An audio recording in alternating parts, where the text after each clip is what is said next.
All right, so we're going to go through Beethoven's very first piano sonata, Opus 2, number 1 in F minor together. We're going to listen to a recording by Alfred Brendel, which I very much like. And we're just going to go through some elements of the sonata form, how different phrases fit into the form, and also different compositional elements. So first, a quick rundown of sonata allegro form. In the video How to Sound Like Beethoven, I used shapes and colors as examples. So just a recap of that, no pun intended. First and second theme will be of different shapes, different colors. They're related and they're both presented in the exposition. So in major keys, the first theme will be in 1 and the second theme will most likely be in 5, or the dominant key. In minor keys, minor 1 will be the first theme, and the second theme will be in the relative major key, so major 3 or 5. The two themes will often be fragmented, mixed together, expanded upon, and transformed in many different ways in the development. And in the recapitulation, they come back to their original form with slight alterations. And the most important thing of the recap is that the second theme now matches the first theme in terms of key. And typically their exposition is repeated as well as the development and recapitulation, but as a whole. So at the end of the recapitulation, you'll go back to the beginning of the development. All right, so let's listen. Alfred Brendel playing Opus 2, number 1, movement 1.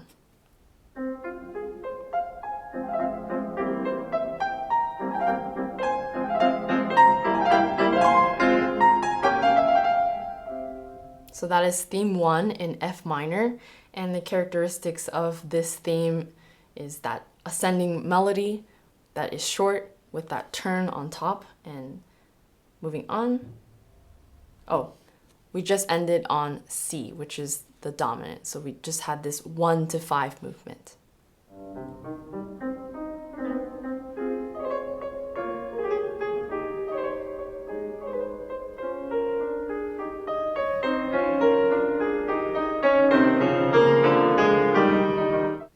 So this is kind of like the 5 of the relative major key. So we're in F minor, the relative key is A flat major, and the dominant 5 is E flat. So we've landed there, and we had a series of turns and sequences to get there, and it's all drawn from theme 1.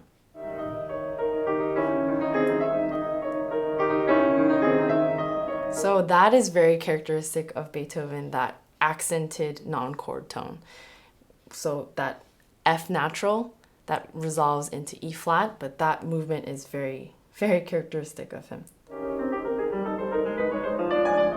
So fragments.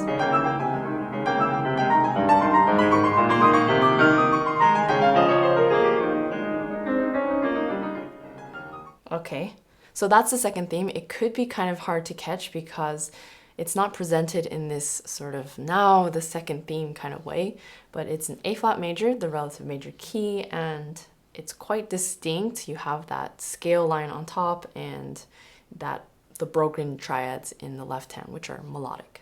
Let's actually go back.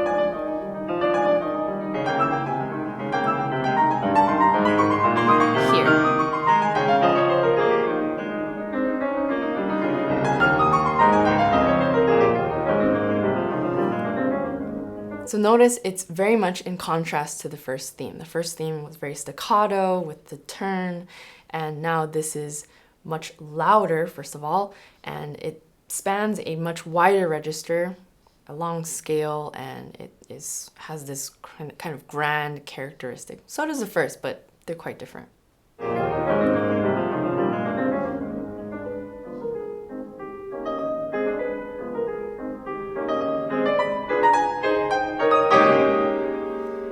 Okay, so we have a closing phrase there with all of those fragments, and we've ended the exposition now in A flat major. Brendel is now going to repeat this whole exposition, so let me scroll forward.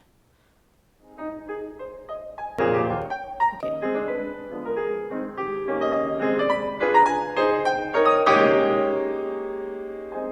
Now the development.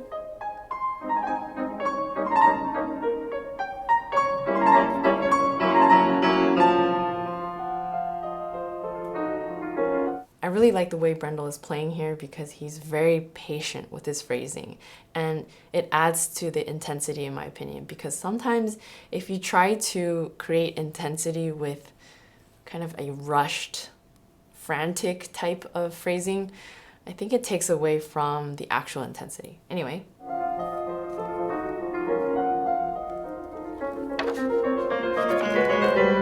So now we're at the development, and we start off in the key of A flat major using the first theme basically, and we don't stay there, of course. We're quickly moving on. This turns into sort of a sequence, and we see that oscillating broken octave thing that we saw after the first theme again, and it keeps moving on, and let's just continue listening.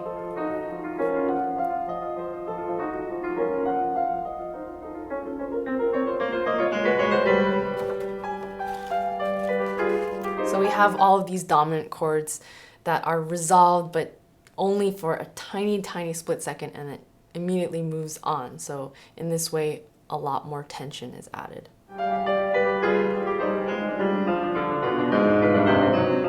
Sequence. Another sequence.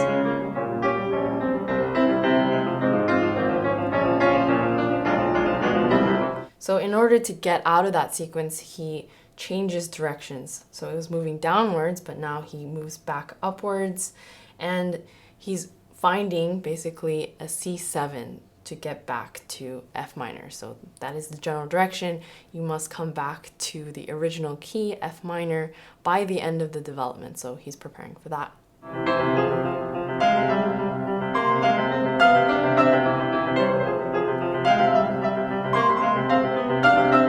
So you can hear, first of all, you hear those figures in single notes, and then you hear the trills added, and it's just a form of variation. A lot of times variation and something that's being developed are quite similar, but not always, but there is an overlap there. It's basically the same thing, kind of.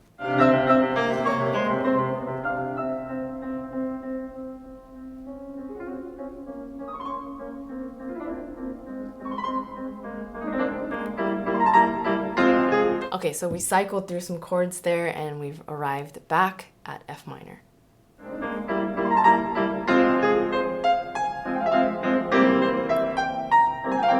This time we don't have that very first pitch, the C, we just first start on F.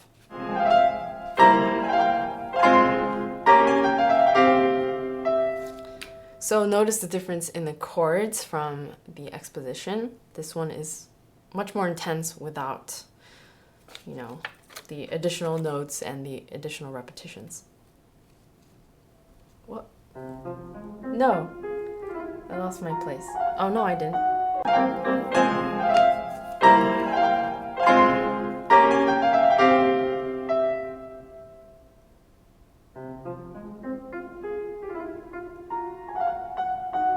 Notice that the beginning of that phrase, in the first section or exposition, we moved on to C minor, but here we're continuing in F minor.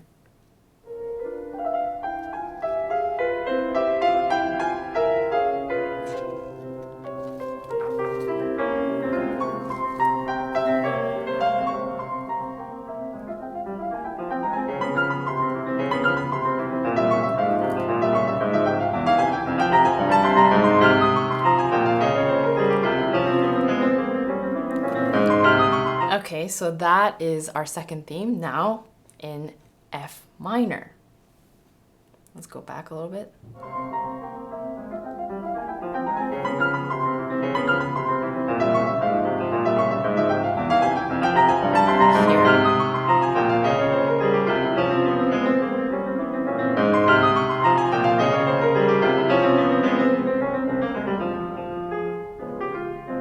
Now, in similar fashion, we're tailing off of the second theme material with those short chords, with that kind of leaning gesture. You know what I'm talking about. Here.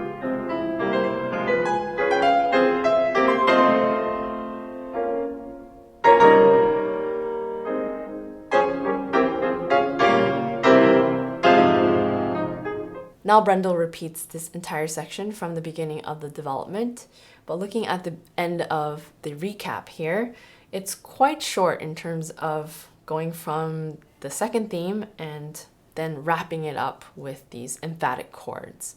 And I think that's quite common in a lot of his early sonatas where the recap isn't too lengthy. Now later on, this sonata form in general gets transformed in so many different ways. More components are added in terms of the piece as a whole, and he becomes much more flexible with it. So this was the very first sonata. Maybe in another installment in the future, we'll look at some later works. Let me know in the comments what piece you might want me to listen with you all and analyze in this way, because I found a new system where I can hear through the headphones and also talk. I find it very difficult to set up the mic for demonstrating something at the piano, because if I want to mic it so that the piano is heard, the voice is way too soft, and if I mic it for the voice, the piano is always clipped. So I've found different ways to work around that, but especially when I'm listening to something like this where it's plugged directly into the recorder here, I think the system works quite well. So I'd like to try it again. All right, bye.